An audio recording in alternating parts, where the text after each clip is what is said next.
Hey guys, it's me, Mr. 250, and welcome to 999. Short little heads up, if I sound a little curt or I'm going a little bit faster than normal, just I want to let you know that I did actually record this entire episode. I was just about to finish, and I realized that I forgot to press the record button. Yay. It wasn't that I forgot to press it, I thought I pressed it. It looked like it was running, and then when I finished the episode, I realized that I had no video file. So, yeah. But we're just gonna replay what I did, and we'll go through it fairly quickly. I'll show you what I think's important, but we need to finish looking through this room with June here, and investigating stuff like a chair that goes to the dresser. There's nothing particularly interesting about it. It's a light. Thanks to it, we can see. And a dresser, which we've got a few parts of the dresser. This is the mirror for the dresser.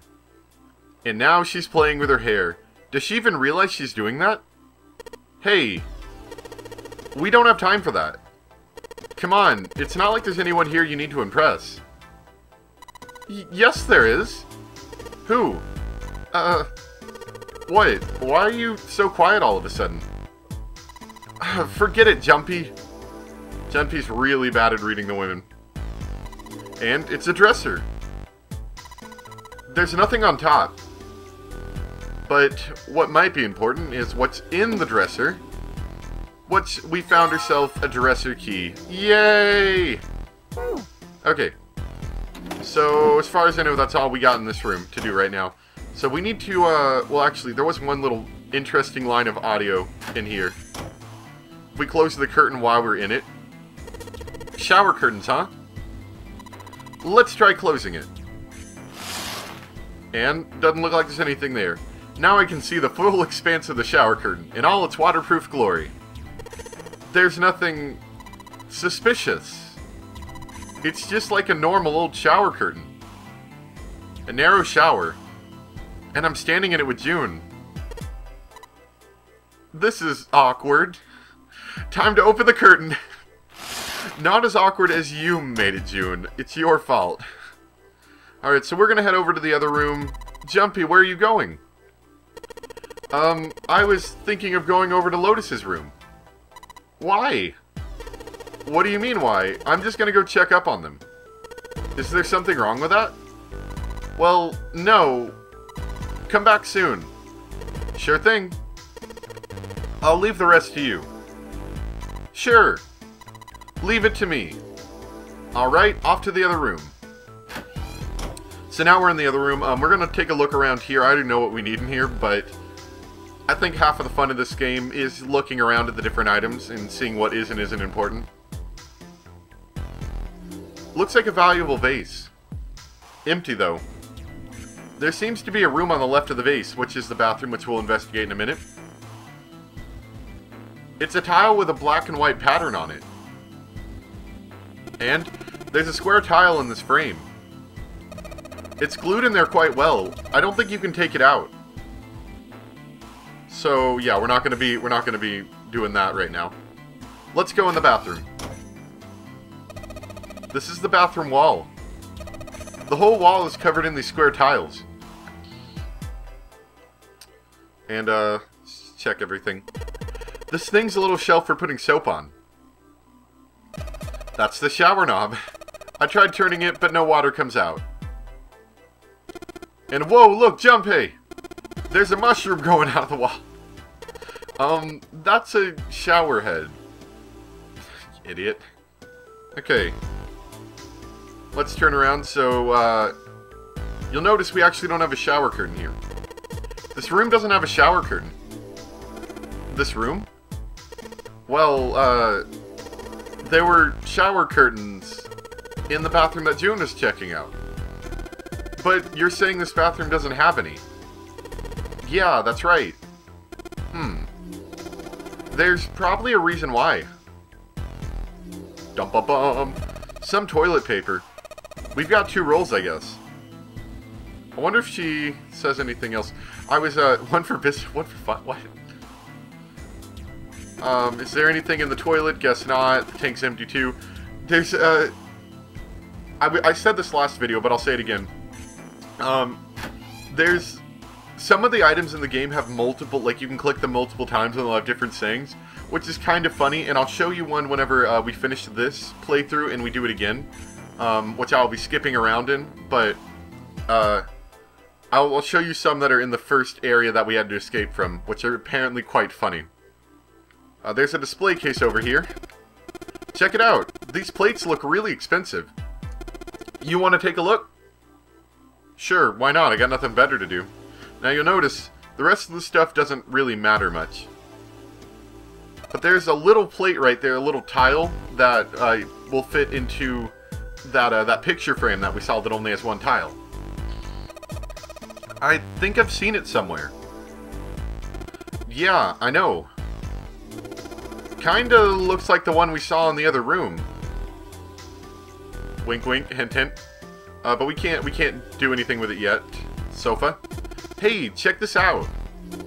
This is a pretty nice sofa. I know. It's a shame I can't take it back with me.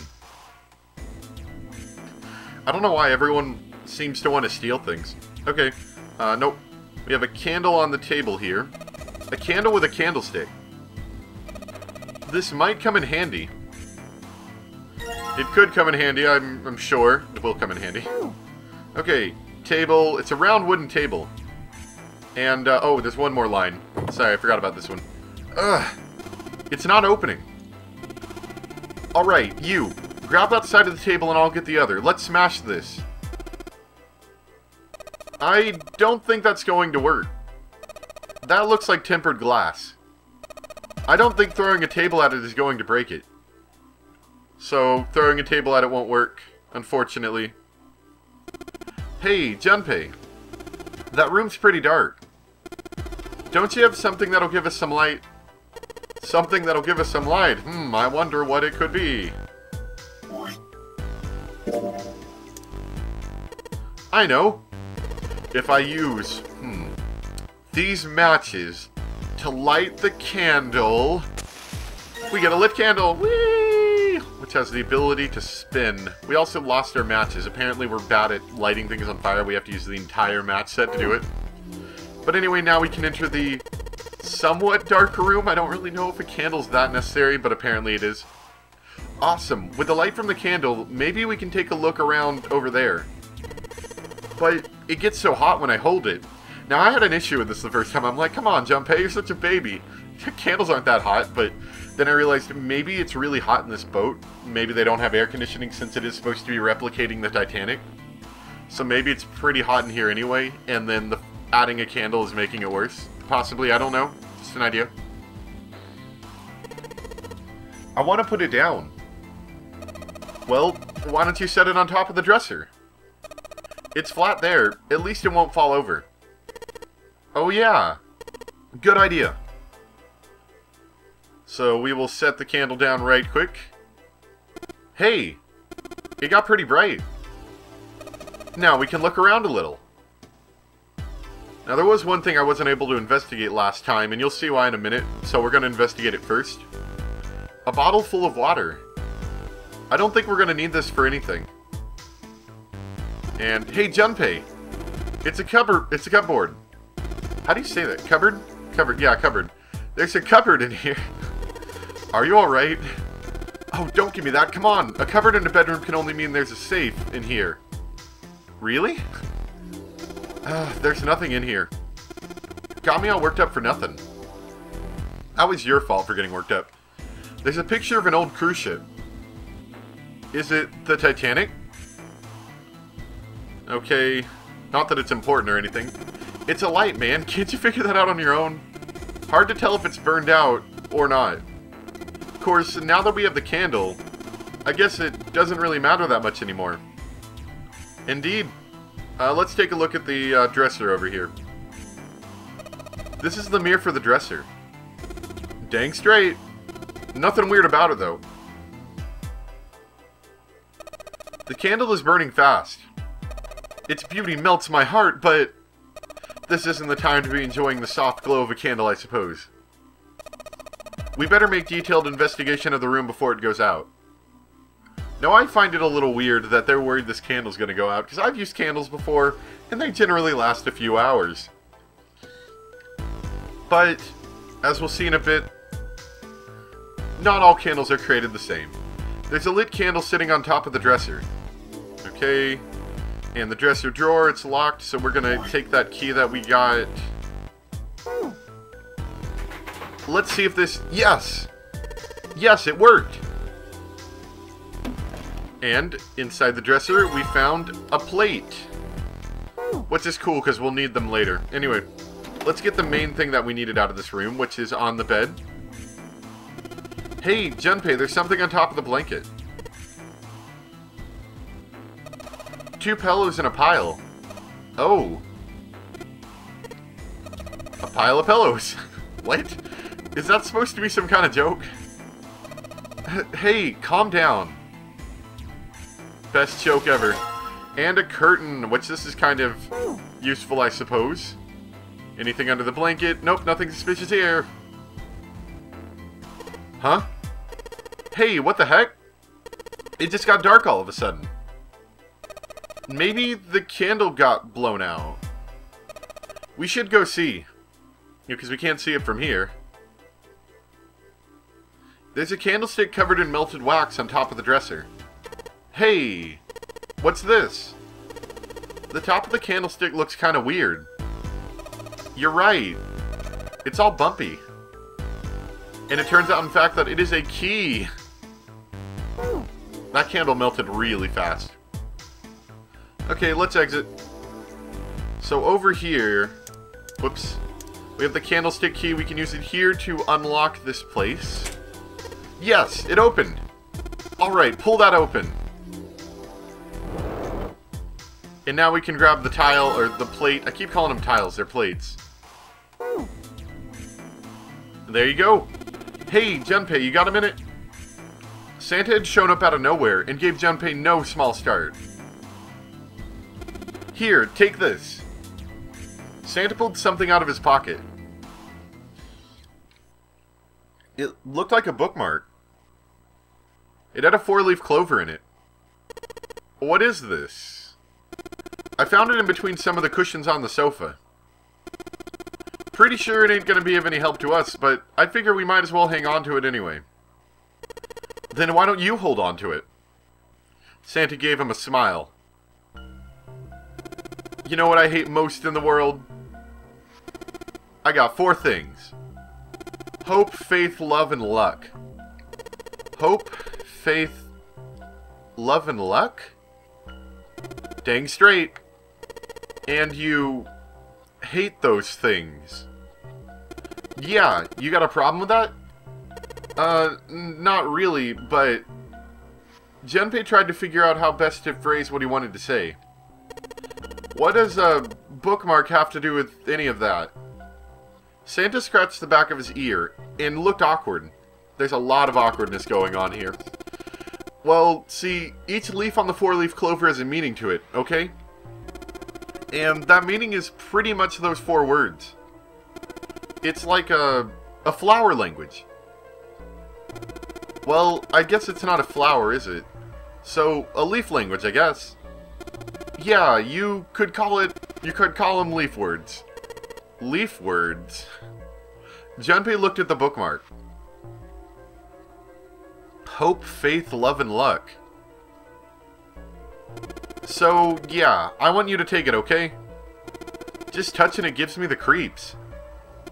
Take the dang thing, alright? Santa pretended to shiver with disgust and shoved the bookmark onto Junpei's confused hands. Junpei, what do you want to do? Take it or don't take it. Now, just take a second to listen to the music.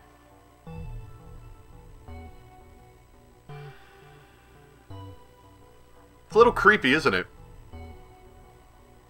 I got to this point because I wasn't really listening to the music at this point. I mean, it was so quiet that I was having trouble hearing it over my own conversation.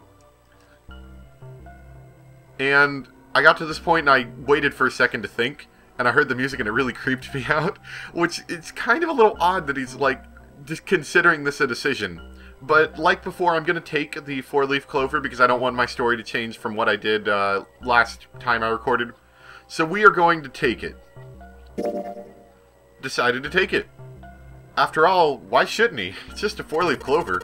Alright, sure, I'll take it. He shoved the thing into his pocket and gave Santa a last confused look. Man, I feel a lot better now. That thing was a real pain, you know? Do you really hate those 4 words that much? Yeah, well, they can all betray you, you know? Hope, faith, love, even your destiny. What had happened to Santa, Junpei wondered. How would he become such a bitter person? For a moment, they looked at each other. Well, that's not my only reason. What? That's not the only reason I hate the 4-leaf clover. I can't bring myself to like the number 4. What, worried about the 4 horsemen? Nah. Come on, man, that's just silly. Maybe back in the Dark Ages that kind of crap scared people, but this is the 21st century, and I'm a 21st century guy. Then why do you hate 4 so much? Because it's a stupid number. Not the best or the worst. That's why. What? 9 is a way better number. So what if it's last place, right? At least it's not some stupid middle number. Santa's explanation made no sense. Junpei was even more confused than before. You play? Play? You mean like gambling, right? Yeah, of course. What else would I mean? In Baccarat, which I didn't know what that was, but I had actually looked it up mid-episode, and it's a type of game played in casinos. It's a card game, and it's based on like he'll explain it here. I'll let him explain it. The best possible hand totals to 9. They call it Le Grande. But the lowest, most worthless cards, the zeros, they call monkey. Just like the guy in charge of this game, huh? Zero's a monkey. Santa blinked, utterly stunned. Then he began to laugh. Oh man, you're totally right. The guy who trapped us in here sure is one heck of a monkey. That was when Lotus spoke up. You know, if you think about it, the Nonary game really is a lot like Baccarat. Apparently she'd been listening. Of course, it doesn't use any of that stupid digital root junk. You just drop the tens digit, and that's it. Still, it does have the same idea of your final number needing to be a single digit. Oh, yeah, I guess you got a point. And in both games, whoever has 9 wins. The person who makes 9s wins? Did you forget already? Don't you remember what Zero said? I like how he's already forgotten, and it's been, I think, maybe an hour in-game. The exit is hidden, but it is there. Seek the exit. Seek the door that carries a 9. So, if we want to get off this boat, we have to make a team whose numbers have the digital root of 9.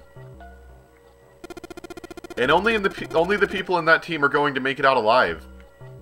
Of course. That's why it's called the Nonary game. What? Huh? You don't know? Nonary means something derived from 9, or base 9. And now we're about to go into a history/math learning lesson.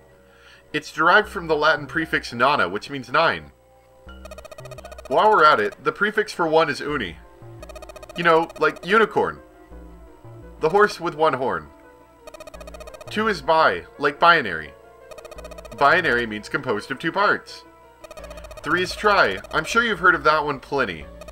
Like trio, triple, and triangle. You get the idea. After that, you have quart, quinte, quinti, sext, septum, and so on.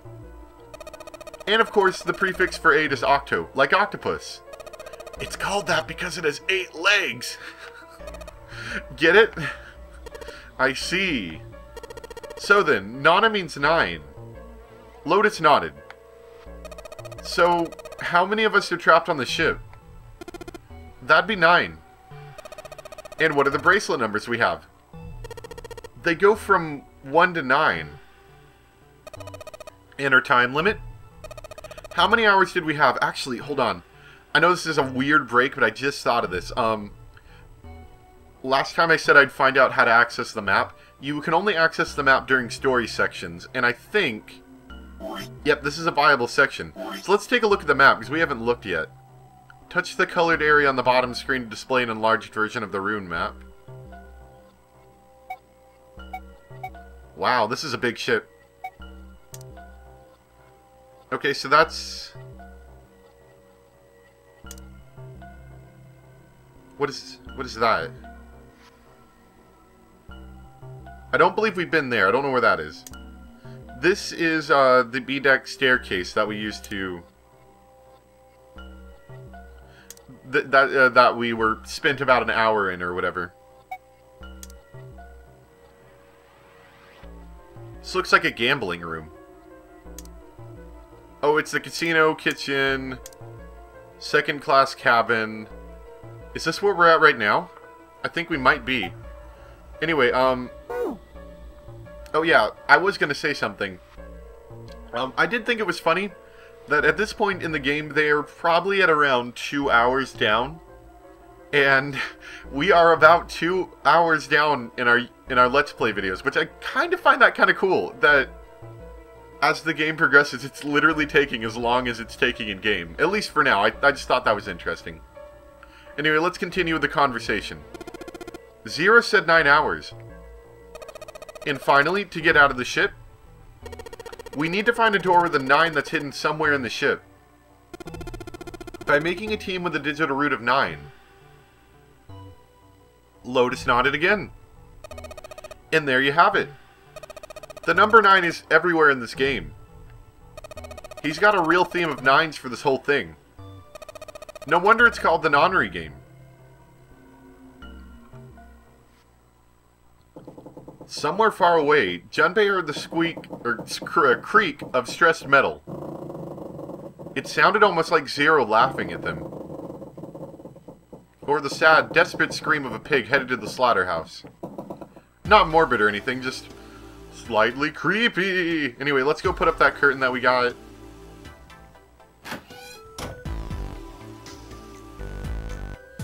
Okay. Oh, okay, curtain rod running along the ceiling. Let's put the shower curtain on those hooks. And I'm sorry I couldn't do it this time, because I already had the shower curtain on my item list. I didn't even look to see. But, Lotus gets kind of mad at you if you keep clicking the shower curtain rod without actually putting anything on it. Anyway, so you'll notice, it looks like there's something on the curtain, maybe. Let's try spreading the curtains. And there appears to be a hole in it, actually. Wow, that's a pretty obvious peephole. Somebody's really dedicated. Well, with a hole this big, you gotta wonder if maybe they wanted to be caught. So, you're saying maybe the one getting spied on was into that? Maybe they were into, like, those home invasion fantasies. Home invasion. Interesting, I see. You two are real idiots, you know that? But, oh, actually I need to go back in there. There is an importance to the shower curtain, despite the slightly odd conversation between them. Let's open it back up now that we're outside of it. So you'll notice that the hole specifically points somewhere. There's a hole in the curtain. If I look at it from a ways back, I can see a single tile. Alright, from here I can see what tile it is. Looks like it's 5th from the top and 3rd from the right. Might as well put it back. So yeah, we need to go, if you try to, well, here, I'll show you. Might as well. Alright, looking through this hole, I can see a white tile. Yep. Let's have a closer look, shall we? Nothing strange here. Nope, the thing's not budging. Well, then that means that it's not here, and we need to go to the other bathroom to get a proper look at it. What's up? You going back already? Well, I can't just leave June there by herself. What? You think you're a knight or protector or something? You're creeping me out. Whatever, man. I'm going. Alright, so now that we're over here, we can do that thing with the shower curtain. I believe the tile was this one? Here it is! Yes, this one's loose. I think I can get under this with my nails, and yes! We got another plate. Cool. So now we've successfully gotten all the plates.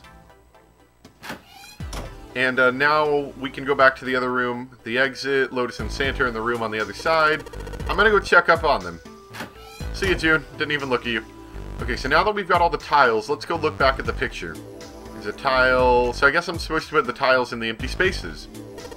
Alright, I'm gonna give it a shot. Now, there was a picture on the other side. I would show you it, but we're about to see it because I'm about to get the picture to where it needs to be.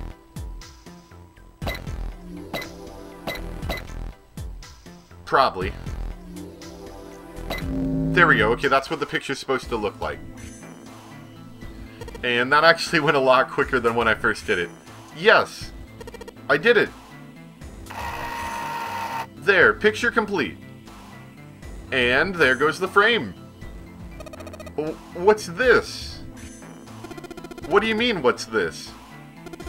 Pretty obvious, isn't it? It's a hole in the wall. Like a hidden safe or something, you know? Anyway, let's take a look. I think there's something inside. And there is. Oh, dang it, I clicked it again. I did this last time, too. Click the tiniest key. We got the Mars key, which, if you remember, this is actually the key that this is the symbol that was on that one main door that we couldn't open in the hallway. So that'll be important. Junpei messed around a bit with the key he had, and looked blankly at the picture that slid down. What's the deal with this picture, anyway? Santa had only been mumbling to himself, but it drew Lotus's attention. She looked at the picture and paused. I think I've seen this picture before. Where? In a book. There's a British biochemist named Sheldrake. He has a rather interesting theory. I saw this picture in his book. What's this interesting theory? Morphogenic field, which relies on the theory of morphonic research, or morphic resonance. Man, I can't deal with this. Just listening to you talk about it is giving me a headache. Santa put his hands on his head, as though he were in great pain. Lotus merely arched an eyebrow in his direction and continued. It's not a difficult concept to grasp. In essence, he states that the shapes of living organisms and their behavioral patterns are transmitted through a field not visible to the eye. What part of that isn't visible? I mean, isn't difficult exactly? Lotus did not look pleased. Alright, how about this? Theory of the telepathic mechanism. Telepathy? Yes, telepathy. Well, perhaps not exactly telepathy, but it is close enough for a simple approximation. Santa suddenly burst into laughter. Are you serious? Telepathy? Who do you think we are? Kids from the 70s? I can't believe someone would actually do serious research on something like that. Yes, I agree. Lotus's response was surprisingly curt. Junpei had expected at least some conflict. I read the book, but I can hardly say I understood it. I'm in no position to defend or condemn anything it said. It was probably just someone latching onto a statistical outlier from some study, and turning it into a ridiculous theory. There's no scientific merit to any of it, I'm sure. But even so, Anyway, I saw a picture like that one in his book. Lotus indicated the picture they'd all been looking at. After a moment, she walked up to the strange picture, examined it, and then spoke. Hey, what do you think this picture looks like? Santa answered first. What do you mean? Isn't it just like abstract or something like that? It's just black and white scribbles. There's no meaning there. That's it. What about you, Junpei? Does it look like anything to you? I guess it looks like... Okay, and this is where I stopped last time. Now, if you look at the picture, I know it's slightly obstructed by some text on the upper screen, but you can kind of see it. I personally think it looks a lot like a man's face. Butterfly, not really. A koi, kind of if you tilt your head a little bit, but I don't really see it that well. Not a dog, maybe a boat, and then fun yarinpa. I'm also saying that incorrectly. I think it looks like a man's face, personally. But, if any... this is what I did last time, I forgot to say it again. Let me know what you guys think it looks like. Just curious. I'm just a little curious. Even if it's not one of these, 6 items, just what you think it is. And, if you can convince me otherwise, you know, hey, if you tilt your head and look at this and look at that, and make me think it's something else, then I probably will go with the man's face next time. But this is where we're going to stop. Hope you guys enjoyed. Thanks for watching. We are indeed recording. I'm looking at it right now. Yep. I'm really happy. Thanks for watching. I'll see you next time. Bye!